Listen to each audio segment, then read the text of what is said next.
Alrighty guys, what is up and welcome back to my channel. You're watching the daily series of Nwadei MMA where I give you my thoughts, maybe unwanted, but more importantly ask for your thoughts about what's going on in the MMA community today. MMA community is very fast moving and that is why I need your guys' help. However, today we're going to be talking about Ilia Topuria versus Josh Emmett coming up this weekend in a big fight in the featherweight division. Probably a #1 contender fight to see who fights the winner of Yair versus Alexander Volkanovski. Either that is, or maybe Max Holloway is, but you know, that's besides the point. We're breaking down Josh Emmett versus Ilia Topuria right now, right here. So guys, if this is something that interests you and you plan on watching the rest of the video, go ahead and give this video a thumbs up. And please, everyone's more than welcome to subscribe, because here on Nwadei MMA, we post daily MMA content and in-depth fight analysis, fight reactions, pre and post-fight breakdowns. We break news and talk about the news that is going on, and we drop MMA documentary and vlogging series. So if that sounds like something that interests you, you're more than welcome to subscribe. However, with that being said, let's go ahead and get right into the video.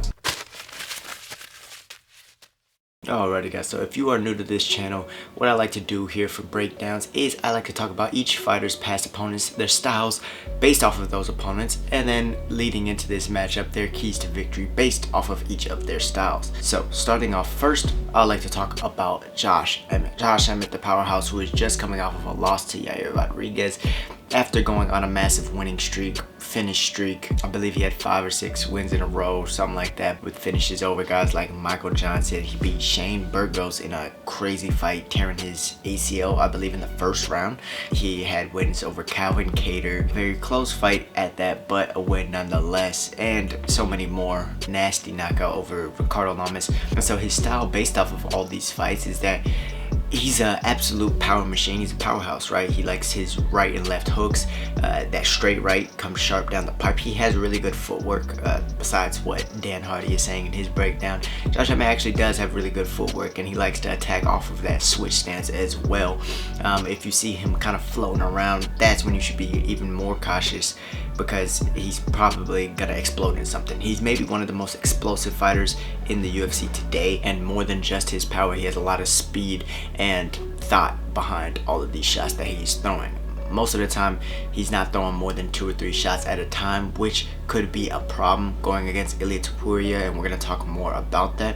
But it should be mentioned that he also has a really good wrestling background. He doesn't have much time spent on the bottom because he's generally either defending the takedowns or getting takedowns himself and spending some time on top. And most of all, he's tough as nails. I mean, there's been countless times where he's been injured in a fight, broken orbital, broken hands, torn ACLs, broken feet, and he's still fought on. He's still gone to decisions or finished his opponents. He's been losing against Michael Johnson, came back in the last round, knocked him out unconscious. He's never counted out, right? So on the flip side, we have Ilia Topuria, a guy coming off of wins against Jai Herbert, Bryce Mitchell, Youssef Zalal, and Ilia Topuria is the real deal. Now, this is my new channel, right? So my last channel got taken down. However, before it got taken down, I was talking about just how good Ilia Topuria is after beating Bryce Mitchell.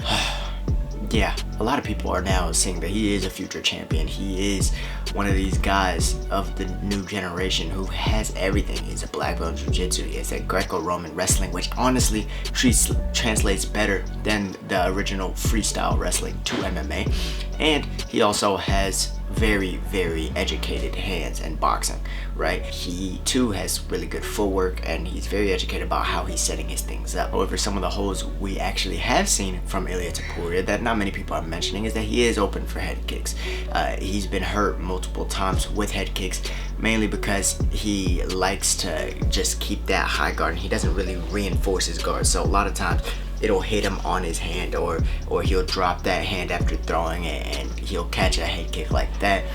Also because he's a shorter fighter, that leg gets up there much easier than on another if he was a taller fighter, right? However, him keeping that wide low stance enables him to have way better wrestling, defense, offense, and enables him to keep that pressure forward style that he likes so much. So with all that being said, what are these guys' keys to victory, and how do they match up to each other? And Noah, what's your official Nwadei MMA prediction? Well, I'm gonna answer all of that. But first, guys, if you're enjoying the content so far, go ahead and give this video a thumbs up if you haven't already, and please share your thoughts. Who do you think wins this fight? Give your official prediction so that we could talk more about this in the future. However, getting back into these fighters' keys to victories. Starting off with Josh Emmett, I mean, he's gonna have to attack Ilia Topuria's legs. He's gonna have to attack his legs with the kicks. He actually doesn't have very bad low kicks. The only problem is that he doesn't throw them very often, right? He's mainly boxing oriented, similar to Ilia Topuria a bit, but him keeping that wide stance allows him to get in and out very quickly. However, makes him susceptible to low kicks, makes him susceptible to high kicks, including to the body, like we saw against Yair Rodriguez.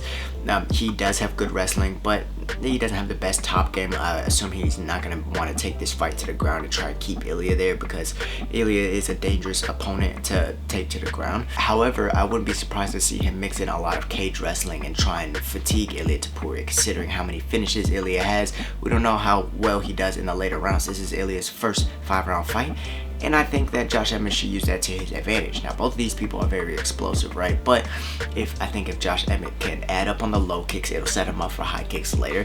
If he can box his way into the clinch and drain Ilia and start taking it into the later rounds, I believe that both of these guys are very tough. But this is one of the ways I see Josh Emmett being able to slow Ilia's explosiveness down and capitalize on his own himself. And third key to victory, Josh Emmett, he's gonna have to be more active than he was in that Yair fight. In the Yair fight, it kind of felt like he was trying to land everything too much. He was throwing his first 2 shots, trying to aim at the head, and then by the time he got to his 3rd and 4th shot, Yair was already out of the way. He needs to add up on the earlier shots, and what I mean by this is throwing 2 or 3 punches just to get into range in order to land his 4th and 5th shot.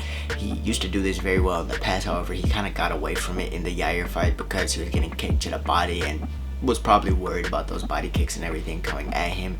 The element of surprise was very big in that Yair fight, and so I think that's maybe why he got away from it. However, this guy is more of a boxer and he uses more of his hands and he believes in his power as well, so you're gonna have to set up your power much more intelligently than he tried in the Yair fight. So again, with the kicks, start low, finish high in the later rounds, box your way into the clinch, and high output as far as boxing combinations is concerned for Josh Emmett. On the other side, with Ilia Topuria and his keys to victory, I think it's also going to be very big and very key for Ilia to throw those low leg kicks, similar to the way I just mentioned with Josh Emmett. They both kind of have the same weaknesses, although I think Josh Emmett doesn't have as good of grappling, and I think that Josh Emmett is more susceptible to body shots. So for Ilia Topuria, lead inside leg kick, that'll help offset all of Josh Emmett's overhands and reset his rhythm and not allow him to add up on those combinations.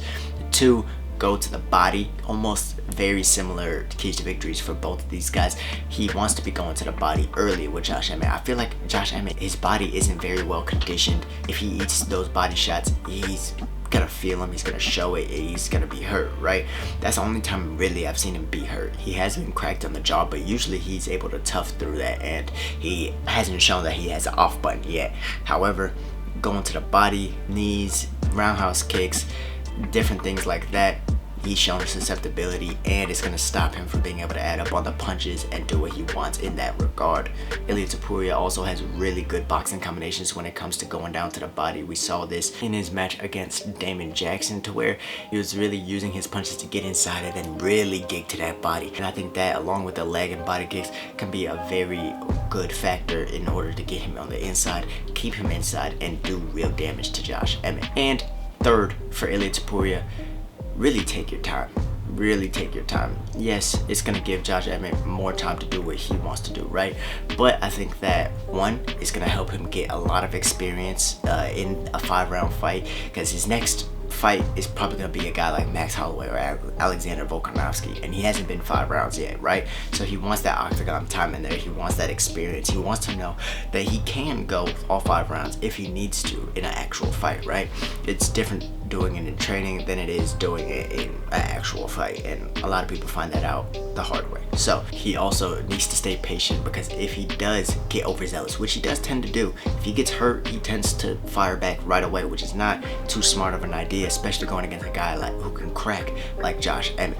So again, stay composed, start off low, both with your legs and with your boxing combinations, because Josh Emmett is susceptible to the body. The legs are going to help offset those overhands and big power shots, because all your power comes from your legs, and that composure will help him to last into the later rounds, and it'll help him not get caught by something crazy by Josh Emmett, right? All those big looping punches, it could be dangerous if you're not composed, if you're not smart defensively. So with that being said, my official prediction for this match, I'm gonna have to go with Ilia Topuria, man. I'm gonna have to go with the rising talent. However, his overconfidence worries me a little bit. It's not the confidence that bothers me, it's more a little bit of dismissal on Josh Emmett's abilities. He doesn't believe Josh Emmett could box with him. He's not scared of Josh Emmett's wrestling, and that could all be good things, because it may mean that he's leading the dance and he's not, you know, over worried about what Josh Emmett brings to the table. And it could also just be a belief in his skills, but I really hope he's not underestimating Josh Emmett, because I think that could really be dangerous for him. But I think if he gives Josh Emmett his proper respect, I think that if he doesn't just rush in there overzealously and get too excited in those exchanges, even if he hurts Josh Emmett, just be patient and he keeps his composure, digs to the body, I can see him really coming out with this one, and I can see him putting on a very stellar performance and catching the eyes of many more fans to come. So official prediction, I'm choosing Ilia Topuria. I'm thinking a second, maybe third round knockout. If he takes his time a little bit more, third, fourth round knockout. But I expect it not to go the distance, because both of these two are savages, super tough, but devastating power in both of their hands. So again, I'm choosing Ilia Topuria. Let me know who you guys have in the comments down below. Thank you guys for stopping by my channel, and thank you guys for subscribing. With that being said, as always, y'all stay safe, y'all stay blessed. I'm out. Peace.